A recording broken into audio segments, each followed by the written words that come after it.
Good morning, guys. Today is February 14th. Time is 01:15.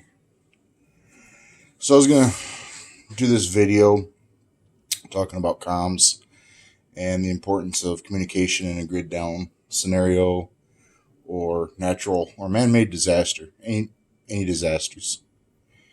And I saw an article the other day on one of the news networks. I can't remember if it was Russia Today or Sky News or one of them. But it was an older article from January about how Biden is reversing one of Trump's executive orders and giving China access to our power grid. And what I mean by access is being able to create critical components to our power grid, from what the article stated. Not that they're going to be remotely accessing it, but that could be it as well. So we all know that Beijing Biden is a puppet president, 47 years in office, and the only thing he's really done is dicked America over. He's part of the swamp. So, anyways, they got me thinking. These critical components that they're talking about are discussed in a couple post-apocalyptic books. And they take a long time to build. 6 months to a year, I believe. These huge transistors or whatever they are. And thinking about it got me thinking. Thinking about it got me thinking, right? What if, there's a grid down scenario? Everything right here runs on batteries. It takes electricity. I gotta charge the big green here, the two Baofangs, and then these bubble packs. Take double A's, rechargeables, whatever, but it still takes electricity. Even if I were to go the route of rechargeable double A's, I still need electricity. So wind, solar, gas generator. But here's the other thing. I'm shooting this on a cell phone. The cell phone lines only have enough juice. The cell towers only have enough juice in the generators for so long. Same thing with the internet.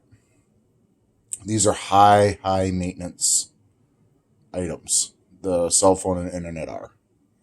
Landlines are very low maintenance. Yeah, wind can knock them out. Lightning strikes can knock them out if the wires are fried. Back in Hurricane Katrina, people were unable to call out of the affected areas easily. But they were able to send text messages. It's a different bandwidth. 9/11, all the cell service in New York City, I shouldn't say all, but a lot of the cell service in New York City, I keep moving the camera on you guys, sorry, was jammed. Constant busy signals, things like that, due to the infrastructure being hit. One of the towers, I believe, had a cell tower on it. Now, don't quote me on that, but after that tower fell, the service was real bad for a while. Plus, just everybody in their, family was trying to get a hold of everybody, what was going on. That was across the country. So cellular phones, even though they've jumped leaps and bounds to what they were back in 2000s, early 2000s, they're still a very finicky and fussy piece of equipment that can go down easily or get overwhelmed really, really easily. Now, with Big Green here and the two Baofangs, these are ham radios. And with a repeater network, I can get some distance on these. With the little bubble pack here, open country, farmland, you're looking at maybe 2-3 miles easily. I think 5 on something like this is really pushing it, but 2 miles open country shouldn't be bad. I'm talking like, the the breadbasket farm guys out there, the guys that have the wheat fields, corn fields that are down. Those guys are going to get some mileage out of these little ones here. For us, urban or less than country living, heavily wooded areas, not so much. But with the big green and the Baofangs with repeaters and the right antennas, you sure can, reach out and talk to somebody. I have them for listening. What's going on? CB radios is another good one. Truckers are always on the CB. You'll find out checkpoints, DUI checkpoints, accidents, speed traps, all that when you're cruising down the highway from the truckers. Even road debris. Guy losing a big chunk of tire, they'll call it out so you have time to maneuver out of the way. But it's all intelligence gathering. What's going on around you?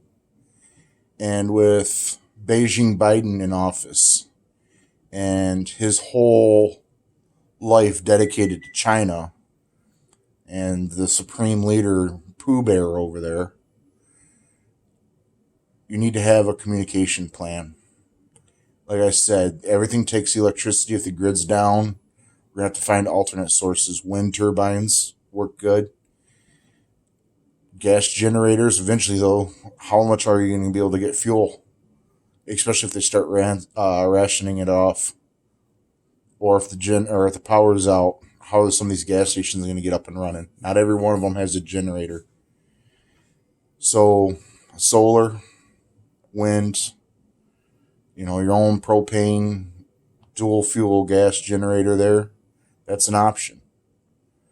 But just think about communication. How are you going to communicate with your loved ones back home? The towers are jammed. If you're 100 miles away, or maybe your neighbor, maybe you guys got a community, like a community watch for something. Maybe you and some guys have a community watch for if a situation goes down. But let me know in the comments what you guys are thinking and what kind of equipment you're maybe running. I'd be interested to know. Have a good night, guys.